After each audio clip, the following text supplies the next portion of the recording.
నమస్తే, welcome to BRK news. నేను దేవిక. భార్యాభర్తలు అన్నాక చిన్న చితక గొడవలు వస్తూనే ఉంటాయి. భార్యాభర్తలకి ప్రతి రిలేషన్లోనూ అప్పుడప్పుడు చిన్న చిన్న వాదనలు జరుగుతుంటాయి. కానీ మిగతా రిలేషన్స్ వాటి వల్ల అంత పెద్దగా దెబ్బతినవు. మ్యారేజ్ రిలేషన్లో మాత్రం అది విడిపోయేంత వరకు దారితీస్తుంది. అలాంటి పరిస్థితులు రాకుండా ఉండాలంటే గొడవ తర్వాత కపుల్స్ ఏం ఫాలో అవ్వాలో తెలుసుకోండి. అదేంటో తెలియదు, కొన్నిసార్లు చిన్న చిన్న విషయాలకే పెద్ద తగాదాలుగా మారి విధ్వంసాన్ని సృష్టిస్తాయి. వీటిని మనం ఎంత తగ్గించాలనుకున్నా తగ్గించలేం. ప్రేమ ఉన్నప్పటికీ చిన్న తప్పే పెను దుమారమై చుట్టుముట్టేసరికి అందులో నుంచి బయటపడటం చాలా కష్టంగా మారుతుంది. ఇదే విషయంలో రిలేషన్లో జరిగినప్పుడు ఓ రకమైన గ్యాప్ వస్తుంది. దీంతో గడిపిన ఆనంద క్షణాల కంటే బాధ పెట్టిన చిన్న చిన్న విషయాలనే గుర్తుపెట్టుకుని పెద్ద నిర్ణయాలు తీసుకుంటారు కపుల్స్. వాటి వల్ల జీవితాలే నాశనం అయిపోతాయి. అలా కాకుండా చిన్న గొడవల తర్వాత కూడా అంతే ఆనందంగా ఉండేందుకు కపుల్స్ కొన్ని ఫాలో అవ్వాలి. తప్పులు అంగీకరించాలి. ప్రతిసారి ఎదుటివారిదే తప్పు ఉంటుందనుకోద్దు. మన తప్పులు కూడా ఉంటాయి. అలాంటప్పుడు వాటిని యాక్సెప్ట్ చేయాలి. మీరు ఏదైనా తప్పు చేస్తే వాటిని గుర్తించాలి.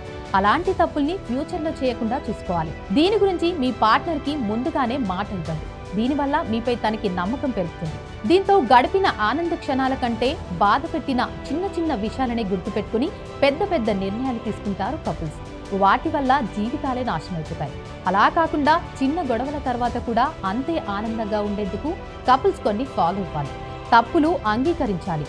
ప్రతిసారి ఎదుటివారే తప్పు ఉంటుందనుకోవద్దు. మన తప్పులు కూడా ఉంటాయి. అలాంటప్పుడు వాటిని యాక్సెప్ట్ చేయాలి. మీరు ఏదైనా తప్పు చేస్తే వాటిని గుర్తించాలి. అలాంటి తప్పుల్ని ఫ్యూచర్లో చేయకుండా చూసుకోవాలి. దీని గురించి మీ పార్ట్నర్కి ముందుగానే మాట ఇవ్వండి. దీనివల్ల మీపై తనకి నమ్మకం పెరుగుతుంది. తనకి ఇచ్చిన మాటని తప్పొద్దు. ప్రేమతో ఒప్పించడం, ఇద్దరి మధ్య వివాదాలు రావడం కామన్. కానీ అది ఎక్కువ టైం ఉండొద్దు. దీనివల్ల ఇద్దరు బాధపడతారు. రిలేషన్ ముందులా స్ట్రాంగ్గా ఉండాలంటే ఎదుటివారే కాదు, మీరు కూడా ట్రై చేయండి. దానికి మీకు మీరుగానే ఓ స్టెప్ తీసుకొని ప్రేమతో ఓ మెసేజ్ చేయండి. మీ ప్రేమని ఏదోలా తెలియజేయండి. మీ కోపాన్ని క్లియర్ చేసుకోండి. మనం కొన్నిసార్లు కోపంలో కొన్ని మాటలు అంటాం. వాటి వల్ల ఎదుటివారు ఎక్కువగా బాధపడి ఉంటారు. వాటిని అలానే మనసులో పెట్టుకుని బాధపడతారు. వాటిని ఎప్పటికప్పుడు క్లియర్ చేసుకోండి. వీటి వల్ల ఇద్దరి మధ్య ఎలాంటి అభిప్రాయ భేదాలు కూడా రాకుండా, గొడవలు లేకుండా రిలేషన్స్ అలానే ఉంటాయి. చిన్నగా ఉన్నప్పుడే ఏ ప్రాబ్లం అయినా సెట్ చేసుకోండి. అవి పెద్ద తగాదాలుగా మారితే చాలా సమస్యలు వస్తాయి. వారికి నచ్చే పని చేయండి. ఎదుటివారి కోపాన్ని చల్లార్చి వారిని మళ్ళీ మీ ప్రేమలో ముంచెత్తాలంటే వారికి నచ్చిన పని చేయండి. దీంతో గొడవ మరీ పెద్దగా కాకుండా ఉంటుంది. వారికి మీపై ఉన్న కోపం చాలా వరకు తగ్గుతుంది. ఉదాహరణకి నచ్చే వంట చేయడం, నచ్చే విధంగా నడుచుకోవడం, ఇష్టమైన ప్లేస్కి తీసుకెళ్లడం, మీ ఇద్దరికి ఓ స్పేస్ క్రియేట్ చేసుకోండి. ఓపిక. గొడవ పడినప్పుడు త్వరగానే గొడవ పడతాం, కానీ వాటి నుంచి బయటికి రావాలంటే కాస్త టైం పడుతుంది. దానికోసం వెయిట్ చేయండి. వెంటనే వారు దాని నుంచి బయటకొచ్చి ముందులా మారాలంటే కాస్త కష్టమే. అప్పటి వరకు వేచి ఉండండి.